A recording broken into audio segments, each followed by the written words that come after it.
ఇంకా తీసుకో అందులో ఒక 2 షేర్లు అన్న మధ్యలో వేసుకోవాలి బాబాయ్ నేను ఇంకా నిండుకుంటుంది ఓకే రానున్నది రాజ్యం బీసీల రాజ్యం రానున్నది రాజ్యం బీసీల రాజ్యం రానున్నది రాజ్యం బీసీల రాజ్యం ఐక్యత ఆర్ కృష్ణయ్య గారి నాయకత్వం వర్ధిల్లాలి నాయని బీసీ జై బీసీ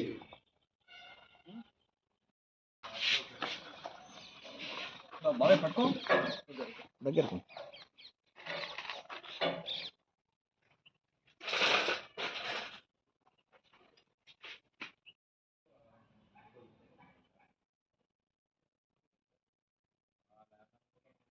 चलो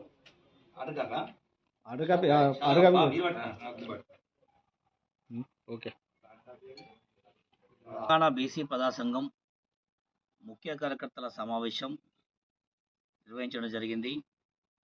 ఇవాళ ఈ యొక్క ముఖ్య మీడియా సమావేశం నిర్వహించడానికి కారణం రాష్ట్రంలో జరుగుతున్నటువంటి బీసీలపై జరుగుతున్నటువంటి కుట్ర రాజకీయాలు, బీసీలను మోసం చేస్తున్నటువంటి వ్యవహారం పైన ఇక అత్యధికంగా బీసీలు నష్టపోతుందని చెప్పి ఈ యొక్క సమావేశం ఏర్పాటు చేయడం జరిగింది. ముఖ్యంగా తెలంగాణ రాష్ట్రంలో ఏ పార్టీ కానీ బీసీల పేరు చెప్పుకొని పబ్బం గడుపుతూ మేమంటే బీసీలను ఎక్కువ ప్రేమిస్తానం, మేమంటే బీసీలకు న్యాయం చేస్తున్నామని చెప్పి ఏదో వాళ్ళు ఓవర్ యాక్షన్తో వివిధ రకాల పార్టీలు కానీ బీసీలను వాడుకుంటూ కాలం చెలాయిస్తున్నటువంటి సందర్భం చూస్తున్నాం. ముఖ్యంగా కాంగ్రెస్ పార్టీ విషయంలో ఇటీవలే 42% రిజర్వేషన్లు కల్పిస్తాం, మా పార్టీ పరంగా కల్పిస్తాం, మేము మొత్తం రిజర్వేషన్ కల్పిస్తాం, అనేక రకాలుగా అనేక ప్రెస్ మీట్లలో స్వయంగా ముఖ్యమంత్రిగా చెప్పిండు. నిన్న సర్పంచ్ నోటిఫికేషన్ విషయంలో బీసీలకు తీవ్రంగా అన్యాయం జరిగింది. 42% రిజర్వేషన్లు ఎక్కడున్నాయి, ఎవరికి ఇచ్చినావు? పార్టీ పరంగా ఇస్తున్నటువంటి 42% రిజర్వేషన్లు ఎక్కడున్నాయి? ఇవాళ పంచాయతీ ఎన్నికల్లో 42% అని చెప్పి 22%కి మీరు తీసుకొచ్చినటువంటి ఘనత ఈరోజు కాంగ్రెస్ పార్టీ. బీసీలు నష్టపోవాలి అంటే మీరు ప్రెస్ మీట్ల ద్వారా మీడియా సమావేశాలు ఢిల్లీ వేదిక కూడా చెప్తారు. అంటే ఎవరి మాటలు నమ్మాలి? బీసీల పేరు చెప్పుకొని అధికారంకి వచ్చినటువంటి కాంగ్రెస్ పార్టీ ఇవాళ అధికారంకి వచ్చిన తర్వాత బీసీలను అనగదొక్కడానికి ఇంత అన్యాయం చేస్తారని చెప్పి కూడా మేము కూడా అనుకునేటువంటి పరిస్థితి ఉన్నది. ఈరోజు దాదాపు నిన్న ఇచ్చినటువంటి సర్పంచ్ నోటిఫికేషన్లో రిజర్వేషన్ పరంగా చూసుకుంటే దాదాపు 2424 మంది సర్పంచులు ఇలా నష్టపోతున్నారు, బీసీలు కాలేకపోతున్నారు. 2000 పైచిలకు వార్డు నెంబర్ కూడా కాలేకపోతున్నారు.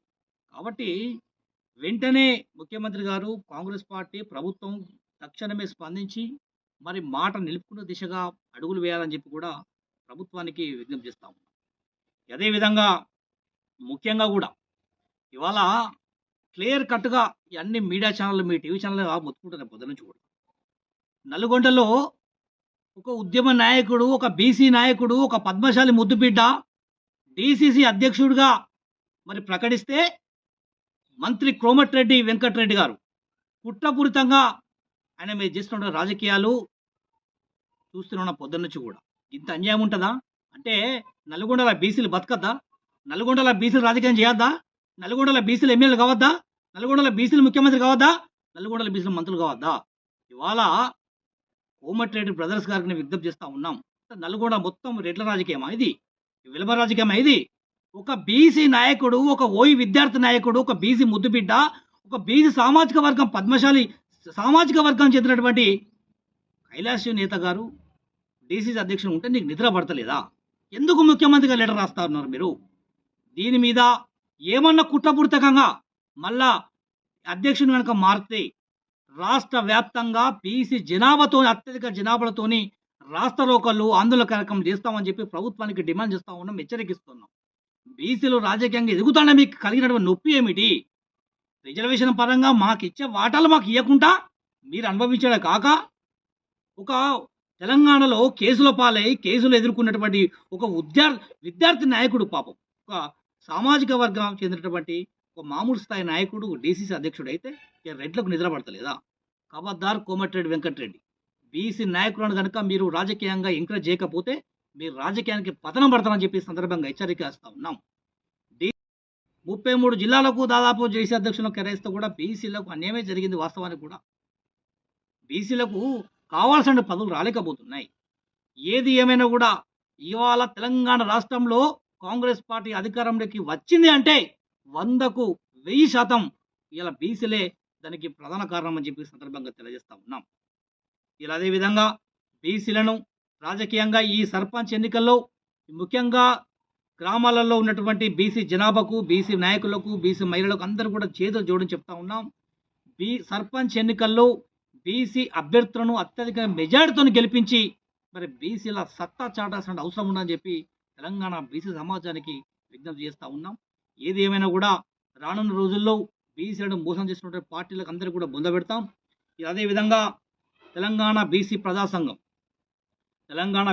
సంఘం కమిటీలు పూర్తి స్థాయిలో పూర్తి అయినాయి. దాదాపు 33 జిల్లాలకు గాను 25 జిల్లాలకు జిల్లా అధ్యక్షులు ప్రకటించినాం.